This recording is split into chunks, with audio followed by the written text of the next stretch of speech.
하나님 아버지 감사합니다. 창세전부터 우리를 택하셔서 우리를 찾아와 주셔서 우리가 주님을 만나서 죽었던 영혼이 우리가 다시 살아났습니다. 그 은혜를 생각해서 우리도 주님을 위해서 목숨 바쳐 충성하는 한 주가 될 수 있도록 주님 도와주옵소서. 한 주간 동안 우리 성도님들 세상에서 열심히 살다가 또 주의 전에 나왔습니다. 이 영혼들을 하나님 축복해 주셨고 이들 삶을 풍족하게 하여 주시옵기를 기도합니다. 세상에 한 주간 동안 살면서 마음에 상처를 입고 사람으로 상처를 입은 영혼들이 있습니까? 하나님 이들에게 오늘 말씀을 통해서 새심을 갖고 또 말씀을 통해서 위로받는 시간이 될 수 있도록 주님 도와주옵소서. 느헤미야 선지자는 여호와를 아는 것이 힘이라고 했습니다. 또 시편 기자는 하나님을 아는 것이 힘이라고 했습니다. 한 주간 동안 여호와 하나님을 우리가 열심히 알고 하나님을 기쁘게 하는 한 주가 되어서 우리가 세상에서 실망하고 좌절하고 또 환난과 역경을 당한 영혼들 힘을 받아가는 한 주간이 될 수 있도록 주님 도와주셨소. 하나님은 수고하고 무거운 짐 따라 다 내게로 오라 했습니다. 내가 너희를 쉬게 해준다 했습니다. 우리의 힘이 되시고 우리의 위로자 되시고 우리의 생명의 근원 되신 우리 주님을 의지하는 한 주가 될 수 있도록 주님 도와주셨고, 우리가 이번 한 주간도 나보다 남을 낮게 여기는 우리가 말을 자제하고 상대방 말을 잘 경청해서 또 겸손한 마음으로 한 주가 살 수 있도록 주님 도와주셨소. 우리 하나님께서는 겸손한 자와 함께 한다고 했습니다. 우리가 하나님 뜻에 합당한 사람이 되어야만이 우리가 축복을 받을 수 있는 것을 압니다. 하나님 저희들 겸손하고 하나님을 더욱 힘써 아는 한 주가 될 수 있도록 주님 도와주셨소. 오늘 말씀을 선포하시는 목사님의 영육간의 강건함과 물질적으로 부족하지 않고 항상 넉넉한 삶이 될 수 있도록 축복해 주셨고, 여기 계신 우리 성도님들 같은 축복으로 세상에서 물질 얻은 능력을 주시고 지혜를 주셔서 이 어려운 환경에서 잘 극복할 수 있도록 주님 도와주옵소서. 세상에 돌아가는 상황을 보면은 전 세계 산불이 나고 기상이변이 나고 전쟁이 계속 터지게 되어 있습니다. 이 말세의 시대에 우리가 깨어 있어서 하나님을 기쁘게 하고 우리가 하나님 자녀인 것을 세상에 공포하면서 또 죽어가는 영혼들에게 복음을 전파할 수 있는 한 주가 될 수 있도록 주님 도와주셨소. 세상에 선교하시는 우리 선교사님들 또 이 팬데믹 기간에 모든 위험으로부터 그들을 보호해 주셔서 하나님 사역이 쉬지 않고 널리 확장될 수 있도록 주님 도와주셨소. 우리 자녀들 하나님께서 하나님을 아는 것이 지혜의 근본이라고 했습니다. 그러니까 우리 자녀들 참 지혜롭게 살 수 있도록 그들에게 믿음과 또 마음이 하나님께 향할 수 있도록 세상에 어디 있지 않고 주일날은 함께 주님의 날을 기억할 수 있는 자녀들이 될 수 있도록 주님 축복하시고, 하나님을 열심히 믿는 자녀들이 됨으로써 축복받을 수 있도록 도와주셨기를 예수님 이름 받들어 기도합니다. 아멘. 찬양대 나오셔서 하나님 앞에 영광 드리겠습니다.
같이 일어나시겠습니다.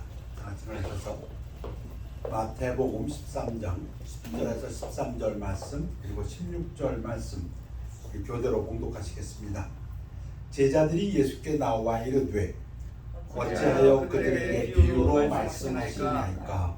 대답하여 이르시되 천국의 비밀을 아는 것이 너희에게는 허락되었으나 그들에게는 아니 되었나니 무릇 있는 자는 받아 넉넉하게 되되 없는 자는 그 있는 것도 빼앗기리라.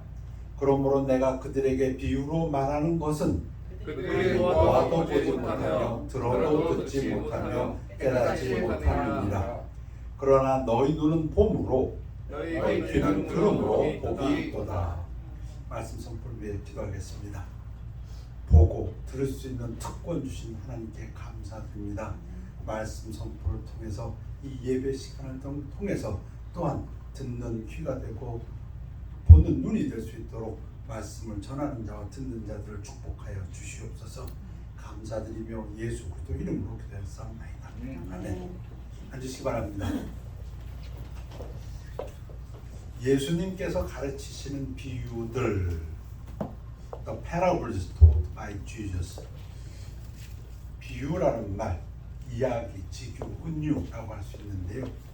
뭔가 평범한 우리 일상의 삶의 영역에서부터 그것을 가지고 예수님께서 어떤 영적인 진리를 가르쳐 주고자 하실 때입니다. 이 definition, 정의는 하늘의 의미를 가진 땅의 이야기다. 때로는 비유의 세부 상황도 중요하지만 대부분 우리를 사로잡는 하나의 위대한 진리가 있다. 유명한 신학자 레온 모리스의 말입니다. 바클리가 말했듯이 예수님의 비유는 어떤 사람이 듣는 순간 길게 생각하지 않아도 된다. 딱 듣는 순간 찌르는 듯한 하나의 진리가 번쩍이도록 고안된 것이다. 이 표현이 참 좋아서 제가 인용했습니다. One stabbing truth flash out at a moment, at a man, the moment he heard it. 듣는 순간 팍 하고 번쩍이면서 깨달아지는 게 있다. 한번 테스트해 볼까요? 장터 비유라는 것이 있습니다. 예수님께서 하신 말씀입니다. 이 세대를 무엇으로 비유할까? 비유하건대 아이들이 장터에 앉아 제 동물을 불러 이르되 우리가 너희를 향하여 피리를 불어도 너희가 춤추지 않고 우리가 슬피 울어도 너희가 가슴을 치지 아니하였다 함과 같도다. 예수님의 장터 비유의 말씀입니다. 딱 듣는 순간 뭐가 느껴지십니까? 무언 얘기를 갖다가 예수님이 어느 마을에 가서 고라시나 이상히 여겼다 그랬어요. 그렇게 기적을 베풀었는데도 안 믿어. 그때 그 상황이에요. 지금 예수님께서 많은 기적을 베푸는데도 그들이 믿지 않는 걸 보고 이상해하셨다. 그 전에 하신 말씀이에요. 이 세대가 이렇다. 이게 무슨 말씀입니까? 장터 비유. 반응을 안 해. 무반응한다. 복음에 무감각한 악한 세대를 비꼰 풍자적인 교훈이다. 지금 이 세대가 그렇습니다. 우리는 복음을 전하겠다고 전하는데 이 세대 어떤 사람들은 무감각합니다. 반응하지 않습니다. 이 디테일은 이런 것입니다. 예수님이 이어서 설명하세요. 그렇게 얘기하신 다음에 침례 요한이 와서 먹지도 않고 마시지도 아니하며 침례 요한은 경건한 삶으로서 그 음식을 많이 했던 것 같아요. 정결한 음식만 먹고 그랬더니 유대인들이 이 세대 사람들이 뭐라고 합니까? 그들이 말을 귀신 들렸다 그랬답니다. 그런데 인자는 예수님은 와서 먹고 마심에 예수님은 마태의 집에 가서 세리 집 가서도 음식 드시고 그렇죠. 말하기를 보라 먹기를 탐하고 포도주를 즐기는 사람이요 세리와 죄인의 친구로다 하니 지혜는 그 행한 일로 인하여 옳다함을 얻느니라. 이게 디테일입니다. 근데 이 말씀을 하시기 전에 예수님은 딱 비유로 팍 찍어주셨어요. 악한 세대 반응하지 않는 세계. 기뻐해도 같이 기뻐하지 않고 슬퍼해도 같이 슬퍼하지 않는 장터 마당 아이들 같이. 이게 이 세대에 대한 무반응 무감각하다. 탁 그 메시지를 정확하게 집어주셨습니다. 또 서론으로 천국에 관한 그 비유들을 좀 볼까 합니다. 천국에 관한 비유가 여러 많습니다. 그 중에서 마태복음 13장 끝부분에 나오는 세 개의 비유를 볼까 합니다. 감춰진 보화, 극히 값진 진주, 그물, 네트, 심판의 비유. 자, 천국은 우리 마음속에 천국이 이루어져야 합니다. 예수님도 또 침례와도 첫 메시지가 천국에 가까워왔느냐. 천국은 마치 밭에 감추인 보화 같으니 이 감춰져 있어요. 그러니까 사람들은 복음을 제시해도 감춰져 있어서 그런지 들어도 못 깨닫고 봐도 못 깨닫고 그 얘기에 지금 맥락이 이어지는 것 같아요. 사람이 이를 발견한 후 숨겨두고 기뻐하며 근데 발견한 사람은 기뻐한다는 거예요. 돌아가서 자기의 소유를 다 팔아 그 밭에 사느니라. 그 보물의 가치가 얼마나 컸는지 자기가 있는 것 다 팔아도 그게 더 훨씬 수지 맞는다. 그 얘기입니다. 여기서 저는 감추어진 보화 중에서 감추어졌다는 것 같다 제가 지금 강조를 했습니다. 왜 복음을 제시하는데 그들은 무감각할까? 반응하지 않을까? 아, 이게 예수님 말씀하고 똑같구나. 내가 그들에게 비유로 말하는 것은 그들이 보지 못하며 들어도 듣지 못하고 깨닫지 못함이라. 아, 깨닫지 못하는구나. 그런데 똑같은 비유, 똑같은 메시지를 또 변형해서 또 천국은 마치 좋은 진주를 구하는 장사와 같으니 아까는 우연히 밭에 숨겨진 보화를 찾는 걸로 비유하시더니 그 보화가 엄청나게 귀해서 비싸고 귀하기 때문에 자기 전 재산을 다 팔아 샀다. 그런데 이번에는 좋은 진주는 상인, 멀천트, 장사꾼과 같으니 장사꾼은 무엇입니까? 물건을 여기서 사서 저희 가서 비싼 가격에 팔아서 이윤을 남기는 사람입니다. 좋은 물건을 구해서 이 장사꾼들은 어떤 물건이 이윤이 많을지 좋은 물건인지 그 보는 눈이 탁월해야겠죠. 그래야 장사에서 성공하지 않겠습니까? 근데 극히 값진 진주 하나를 발견하며 가서 자기의 소유를 다 팔아 그 진주를 사느니라. 이번에는 찾는 사람이었어요. 아까는 밭에 숨겨진 보화 찾으러 돌아다니는 사람 아니었어요. 근데 우연히 밭에 숨겨진 보화를 찾았고, 우와, 이건 내 재산 다 줘도 돼 하고 샀어.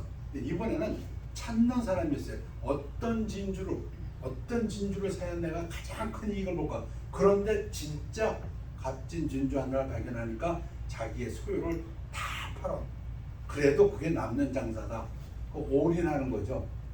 일생일대 제일 큰 장사 이걸 다 꽉 잡는데 그걸 잡기 위해서 그가 지불을 해야 되는 것은 자기가 모든 걸 다 포기할 정도다. 그래도 천국 하늘나라 멤버십을 갖는 것이 그 모든 것보다 더 귀하다. 그 메시지입니다. 이 메시지는 또 예수님이 이어서 말씀하신 천국 메시지예요. 천국은 마치 바다에 치고 각종 물고기를 모는 그물과 같다. 천국이 그물과 같답니다. 요거 가지고는 아직 잘 모르죠. 설명이 필요합니다. 그물에 가득함에 그물에 가득 찼어. 물가로 끌어내고 앉아서 좋은 것은 그릇에 담고 못된 것은 내버리느니라. 솔팅한다. 가려낸다. 그물 비유는 가라지 비유. 곡식을 심었는데 가라지가 났어. 천사들이 우리가 알곡을 심었는데 왜 가라지가 있지요? 뽑아버릴까요? 예수님 아니야 그거 뽑다가 괜히 알곡까지 건드린다. 놔두어라. 언제까지? 종말까지. 그때 가서 추수할 때 알곡은 꽃간에 가라지는 물에 태워버린다. 그 비유하고 똑같은 비유입니다. 그런가 하면 양과 염소의 비유하고 똑같아요. 종말에 심판이 있는데 한쪽은 양, 한쪽은 염소. 양은 하나님의 자녀들, 염소는 지옥불. 그거하고 똑같은 비유입니다. 근데 이번에는 예수님께서 그물로 비유하셨어요. 세상 종말에는 의로운 자와 악한 자를 가르는 심판. 한 자로 보낸다면 심판입니다. 자, 예수님의 비유 이 세대 반응 안 해. 무감각해. 천국 감추어져 있어. 어떤 사람들한테는. 그래서 봐도 못 보고 들어도 못 깨달아. 발견하는 사람이 있어. 그 발견한 사람은 자기의 모든 걸 팔아서 그걸 샀다. 그런가 하면 상인의 비유로 극히 값진 진주. 이 사람은 천국을 찾던 사람이에요. 내가 어떻게 하면 구원받고 천국의 하늘나라에 멤버십이 되겠는가? 찾았는데 찾았어. 찾으니까 그렇다면 여기다 올인한다. 그 비유입니다. 근데 금을 말세에 마지막에 이제 예수님 오시면은 그때는 심판이 있다. 그 심판은 뭐냐? 그 얘기는 거꾸로 말하면 그때까지는 악인과 선인이 똑같이 살아가고 있다는 것입니다. 와, 이 땅에 그렇게 악한 일이 많은가? 근데 그럴 수밖에 없네요. 하나님이 그렇게 말씀하셨어요. 심판 날까지는, 종말까지는 악인과 선인은 그대로 이 땅에 좀 공존한다. 이 교회 밖을 나가면 악인이 있습니다. 반드시. 그 얘기죠. 그러나 심판이 있다. 이제 또 말씀드리고 싶은 비유는 이제 본론으로 들어가서 건축과 전쟁의 비유를 말씀드리고 싶습니다. The parable of building and going to war. 근데 이걸 이 비유를 신학자들은 제자의 비유입니다. 제자가 되려면, 하나님의 제자가 되려면 따져보아야 될 게 있다. 그 얘기입니다. The cost of discipleship. 자, 이 비유를 들으면 뭐가 우리 마음속에 팍 찔릴까? 계획. 따져봐야 된다. 뭘? 비용을. 그 뭔데? 그겁니다. 너희 중에 누가 망대를 세우고자 할진대 자기의 가진 것이 준공하기까지에 족할는지 먼저 앉아 그 비용을 계산하지 아니하겠느냐. 그렇겠지요. 네, 이 비유를 볼 때마다 생각나는 게 있어요. 제가 아주 오래전에 멕시코 티juana를 한번 간 적이 있어요. 근데 집들이 짓담한 집들이 참 많아요. 이상하다고 저 집들이 짓담한 집들이 이렇게 많은가 하고 물어봤어요. 그랬더니 처음부터 그렇게 계획이 그렇답니다. 돈이 있으면 있는 만큼 진다는 겁니다. 그리고 스탑한대요. 그러다 또 돈이 있으면 또 조금 더 짓고. 야, 이렇게 집 짓는 방법도 있나? 제가 놀랐던 기억이 있는데요. 성경은 그렇게 얘기하지 않는 것 같아요. 처음 질 때 미리 다 계산해 봐라. 그 얘기잖아요, 지금. 근데 이게 지금 집 짓는 얘기하는 게 아니에요. 제자가 되는 사람들한테 얘기하는 거예요. 그렇게 안내하여 그 기초만 쌓고 능히 이루지 못하면 보는 자가 다 비웃어 이르되 이 사람이 공사를 시작하고 능히 이루지 못하였다 하리라. 그러니 그렇게 하지 말고 미리 좀 계산하고 시작해라. 그 얘기죠. 따져볼 거 따져보고, 또 같은 내용인데 조금 바꿔서 설명하는 겁니다. 어떤 임금이 다른 임금과 싸우러 갈 때, 이제 전쟁 얘기예요. 먼저 앉아서 무작정 가서 나가 싸우지 말고 1만 명으로서 저 2만 명을 거느리고 오는 자를 대적할 수 있을까 헤아리지 않아야겠느냐. 내 군사는 10,000명인데 저쪽에서 나오는 군사는 2만 명이네. 그러면 계산해봐라. 이길 수 있을까? 1대2 이길 수 있을까? 만약에 계산 따져봤더니, 이때는 뭐 계산이라기보다는 따져보는 거죠. 판단해 보았더니 아니면 아니야 모든 조건이 비슷한데 이길 수 없어. 그러면 그가 아직 멀리 있을 때 사신을 보내어 화친을 청할지니라. 싸우지 말라. 승리하면 물론 좋겠지. 그렇지만 이거 승리가 안 되지 않냐. 승리 포기해라. 그 얘기입니다. 쉽게 얘기하면 여기에 대해서 예수님이 설명한 이것입니다. 이와 같이 너희 중에 누구든지 자기의 모든 소유를 버리지 아니하면 능히 내 제자가 되지 못하리라. 제자가 되는 조건이 여러 가지가 있는데 그 중에서 지금 소유에 관해서 말씀하십니다. 여러분, 모든 거 내가 주인이다. 그거 버리라는 것입니다. 내가 가지고 있는 이 모든 것은 다 예수님 거다. 그럼 나는 청지기. 나는 예수님 것을 사용하는 청지기. 이거 내 거야 가 아니고 이거 예수님 거야. 예수님 이거 어떻게 쓸까요? 그러한 삶의 자세로 하지 않으면 예수 따라가는 제자 되지 못한다. 예수님은 그 얘기입니다. 그런데 오늘 비유의 말씀을 하면서 제가 드리고 싶은 말씀은 이 비유입니다. 포도나무와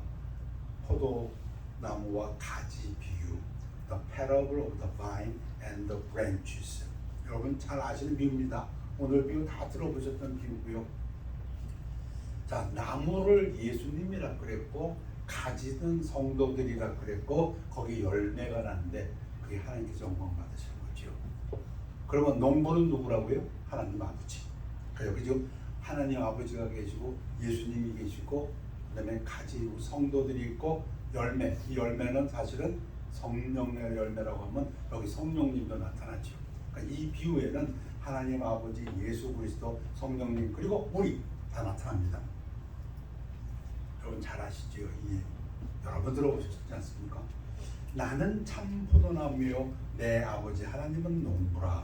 물은 내게 붙어 있어 열매를 맺지 아니하는 가지는 우리에게도 성도 아버지께서 그것을 제거해 버리시고 물은 열매를 맺는 가지는 더 열매를 맺게 하려 하여 그것을 깨끗하게 하시느니라. 열매, 성도, 깨끗함, 가지. 너희는 내가 일러준 말로 이미 깨끗해졌으니 이거 좀 우리한테 하시는 말씀이구나. 이미 거룩해지고 깨끗해졌다고 하는 성도들에게 내 안에 거하라 나도 너희 안에 거하리라. 이 부분을 오늘 다시 한번 부각시키기 위해서 이게 무슨 말씀인가? 가지가 포도나무에 붙어있지 아니하면 스스로 열매를 맺을 수 없음 같이 너희도 내 안에 있지 아니하면 그래야 되나. 이 얘기가 나무가 있는데 거기에 가지가 붙어있는 걸 얘기하는구나. 그게 내 안에 거하고 나도 너희 안에 거하라는 얘기구나. 그러면 열매를 맺는다. 어려운 질문이 아닙니다. 나는 포도나무여 너희는 가지라. 그가 내 안에 내가 그 안에 거하면, 그 얘기는 나무에 가지가 딱 붙어 있어가지고 나무로부터 양분을 끌어들이면 그 얘기죠. 사람이 열매를 많이 맺나니 나를 떠나서는 너희가 아무것도 할 수 없으면 결론이에요. 따져보고 하라면서요. 비용이면 비용을 계산해보고 싸움이면 싸움에 승리가 있나 없나 계산해보고 그 말씀 드렸죠. 근데 뭘 따져보고 뭘 헤아려보냐, 제일 중요한 것은 이 부분이라고 믿어서 이 부분을 제가 지금 강조하려고 오늘 말씀드립니다. 내가 하나님에게 붙어있나 그거 따져보자. 왜? 우리가 예수를 떠나서 아무것도 할 수 없으니까. 그것이 집을 짓는 건지 망대를 짓는 거든지 그것이 전쟁이든지 뭐 직장에 나가는 것도 일종의 전쟁이라고 할 수 있고 나라와 나라의 전쟁도 전쟁이라지만 삶이 전쟁이란다면 왜 이 땅에는 지금 악인이 있고 선이 있고 선이 있고 악이 있고 어차피 예수님 심판하실 때까지는 다 있다고 말씀하셨으니까 이 땅에서 승리하고 살아야 되는데 따져보자. 내가 붙어있나 그 말씀드리려고 증거합니다. 너희가 내 안에 거하고 내 말이 너희 안에 거하면 나무에 붙어있나? 있으면 무엇이든지 원하는 대로 구하라. 그리하면 이루리라. 너희가 열매를 많이 맺으면 그래야 열매를 맺으니까 성령의 역사가 나타나니까 우리의 능력이 아니라 성령의 능력으로 병이면 병이 고쳐질 거고 직장이면 직장 생활이 원만할 거고 형통할 거고 내 아버지께서 영광을 받으실 것이요. 그때 하나님이 영광 받으시고 너희는 내 제자가 되리라. 제자가 되는 길을 여러 가지로 설명하시는데 아마도 이 부분이 가장 중요하지 않을까 생각합니다. 포도나무와 가지비요 오직 주님과 영적으로 함께 스피리추얼 유니언, 영적으로 연결되어 있을 때만이 풍성한 열매를 맺는다는 사실을 가르친다. 이게 지금 한 가지 우리가 반드시 마음속에 새겨둬야 될 진리, 하나님과 예수님과 하나가 되어 있는가, 영적으로 결합되어 있는가. 여러분들의 성경 지식을 제가 조금 테스트해 볼까 합니다. 모세 오경, 모세가 쓴 5가지 성경, 토라라고도 합니다. 유대인들이 말하는 보통 그 율법을 할 때 그 히브리어로는 토라. 근데 그리코 헬라 쪽으로 해서는 펜타라는 건 다섯이죠. 우노도스 트레스 펜타, 펜타투, 5권의 책, 창세기, 출애굽기, 레위기, 민수기, 신명기를 모세오경이라 합니다. 여러분들이 아니고 유대인들이 5권 책 중에서 가장 중요시했기 때문에 사내 아이가 5살만 되면 가르치기 시작한다는 책이 어떤 책입니까? 혹시 아십니까? 창세기, 인간의 창조, 그죠? 그다음에 히브리인 아브라함과의 약속, 출애굽기, 이스라엘로부터 이집트에서 이스라엘 백성들을 빼내고 내가 니들 하나님이고 너희는 내 백성이다. 그 약속. 레위기, 하나님은 거룩하셔서 내가 거룩하니 너희도 거룩하라 말씀하셨는데 그 거룩하신 하나님과 같이 펠로우십 하려면 제사를 지내야 돼. 우린 죄를 지니까. 죄가 있으면 하나님 앞에 못 가니까. 그래서 그들은 제사를 지내야 되기 때문에 레위기가 필요했다. 그리고 또 알겠지 이제 모르겠지 이제 1년에 한 번 싹 깔아 뭉개기 위해서 대속제일 1년에 한 번 국가적인 레위기, 민수기, 백성들 세컨 제너레이션을 놓고 믿음의 세컨 제너레이션 숫자를 세는 것 때문에 이제 넘버링이라고 했지만은 실제로는 시내산에서부터 모압강야까지 순종하는가 테스트, 신명기 그 세컨 제너레이션에게 다시 한번 율법을 가르쳐 주는 거. 자, 5권 중에서 어떤 것을 유대인들은 가장 중요시하고 사내 녀석들이 5살만 되면 가르치기 시작했을까요? 답은 레위기입니다. 레위기. 저도 신명기를 몹시 강조해서 가장 많이 인용된 책이 신명기이기 때문에 예수님이 신약에서 가장 많이 인용된 책이 신명기이기 때문에 신명기 같지만 이 유대인들에게 있어서 제일 중요한 거는 우리들에게는 흔히 농담같이 얘기할 때 읽으면 잠 오는 책, 졸린 책, 레위기입니다. 레위기의 주제가 무엇인데요? 죄인과 거룩하신 하나님 사이의 적절한 교제 수단, the proper means of fellowship. 이게 중요한 단어입니다. 아까 신약에서 예수님이 너 나하고 하나가 안 되면 너 꼭 가지가 나무에 붙어 있지 않으면은 말라서 불 쏘시게 되는 것처럼 그렇게 돼. 네가 열매를 맺으려면 가지가 예수라는 나무에 팍 붙어 있어야 돼. 그 얘기인데 그 유니언 구약에서는 그것을 갖다가 유대인들은 하나님과 교제라고 봤습니다. 우리가 하나님 앞에 나와서 죄 사함을 받고 거룩해져서 하나님과 교제할 때 그때가 만사 형통할 때고 그때가 복 받을 때다. 이 세상에서 유대인들이 어떻게 승리하느냐? 이 세상은 전쟁이라면 전쟁에서 승리하려면 하나님이 함께 하셔야 되는데 어떻게 하나님과 함께 하냐? 우리가 죄가 있으면 안 돼. 그러니까 제사 지내야 돼. 제사 지내서 우리가 깨끗해지면 하나님은 우리와 함께 하실 거고 그러면 승리다. 그겁니다. 그렇기 때문에 유대인들은 사람은 죄 짓게 돼 있습니다. 그걸 인정하기 때문에 어린애가 지각이 있고 배울 수만 있다면 먼저 가르쳐 주는 것이 제사 지내는 겁니다.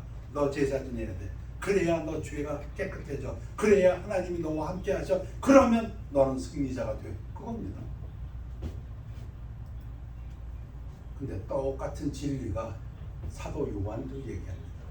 이 사도 요한도 만일 우리가 하나님과 사귐이 있다, 펠로우십이죠.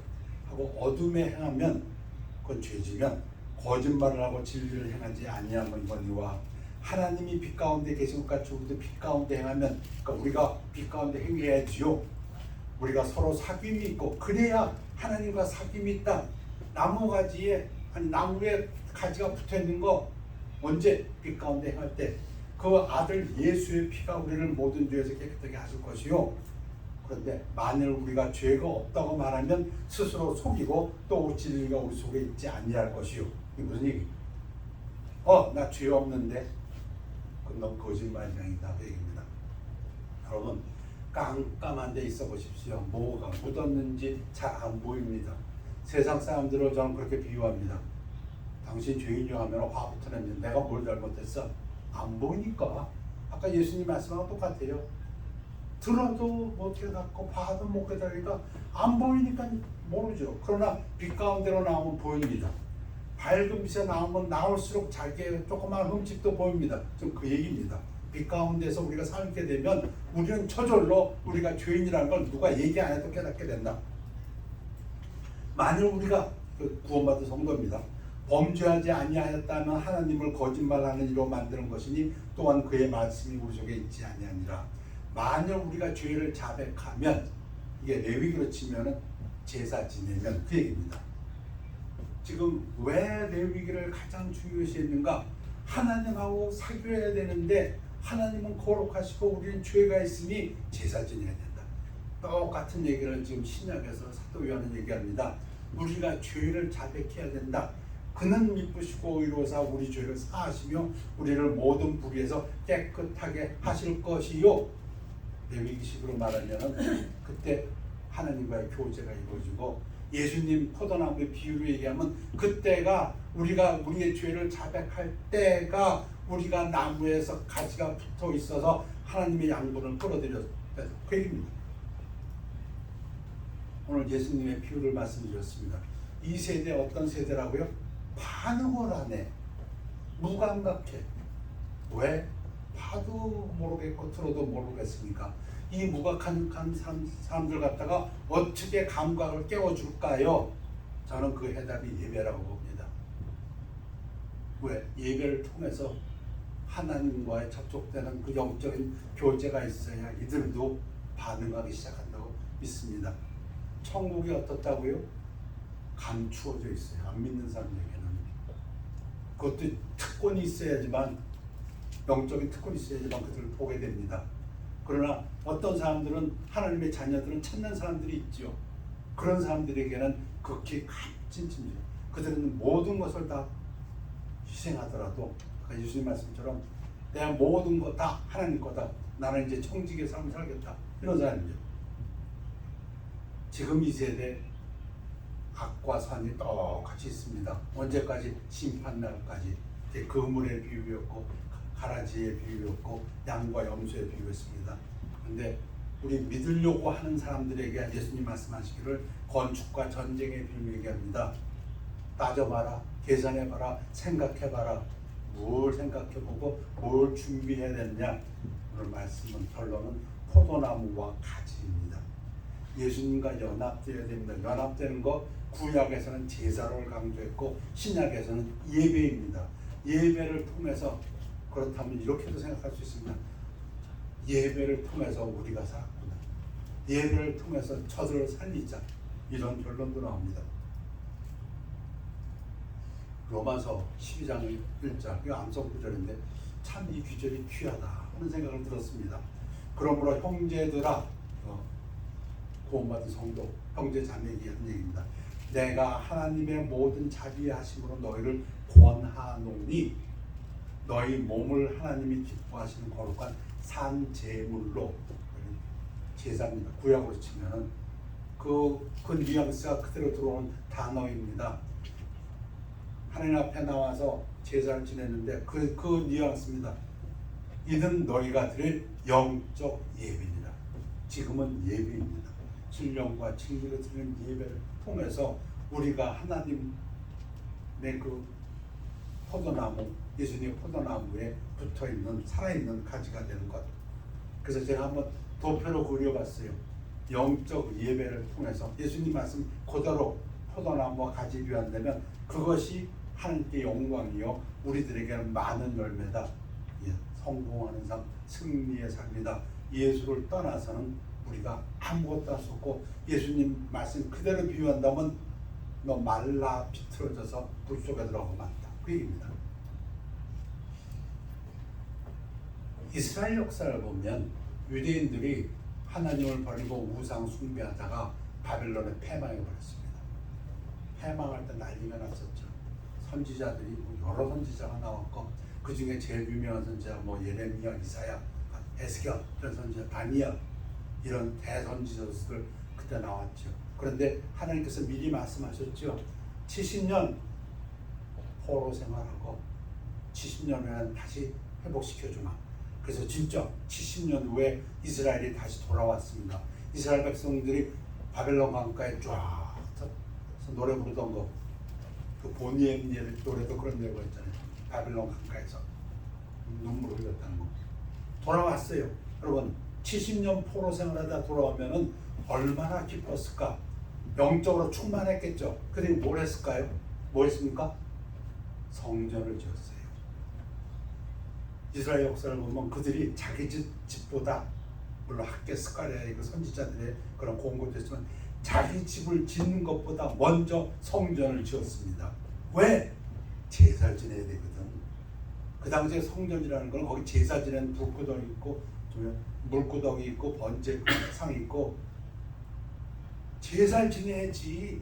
그래야 이제 하나님과 우리가 또 다시 죄사함 받고 동행하고 그리고 사귐 있고 그러면 이 전쟁터에서 우리가 승리다. 하나님 함께 하시면. 그래서 그들이 먼저 성전을 지었습니다.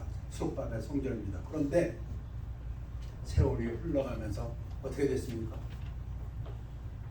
그 예배가 형식적으로 흘러갑니다.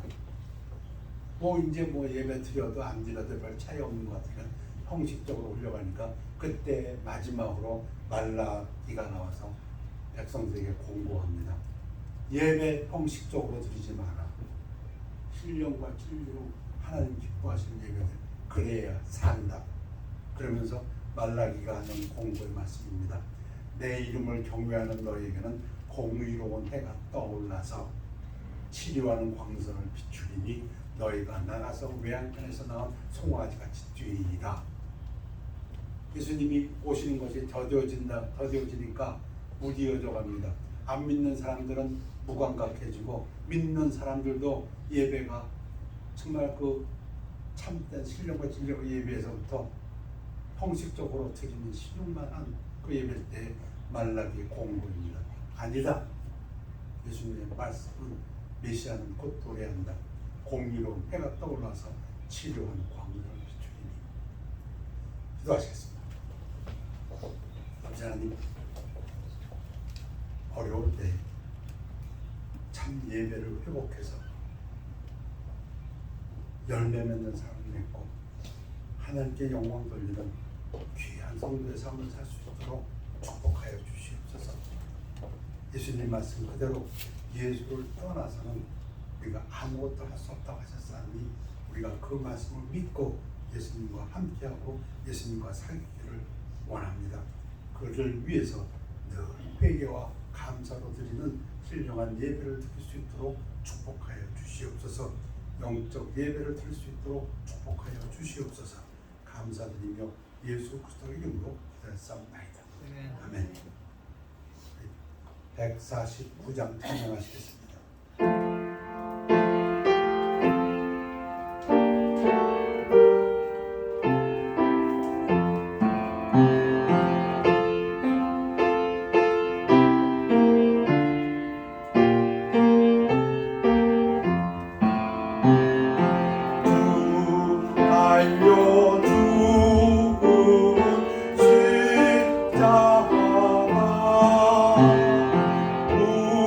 우리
예배를 감사드립니다. 하나님께서 축복하신 예배를 드림으로써 하나님께는 영광이요 우리들의 삶에서는 예수 그리스도의 능력으로 승리하는 삶이 되기를 위하여 말씀을 증거하였습니다. 하나님 부족한 저희들을 고백합니다. 저희들 죄 짓는 저희들 죄를 고백합니다. 하나님께서 예수 그리스도의 보혈의 공로로 저희들을 깨끗하게 하여 주시고 저희 죄를 사해 주셔서 늘 하나님과 사귐이 있고 하나님 예수 그리스도의 능력 안에서 사는 삶이 되도록 축복하여 주시옵소서.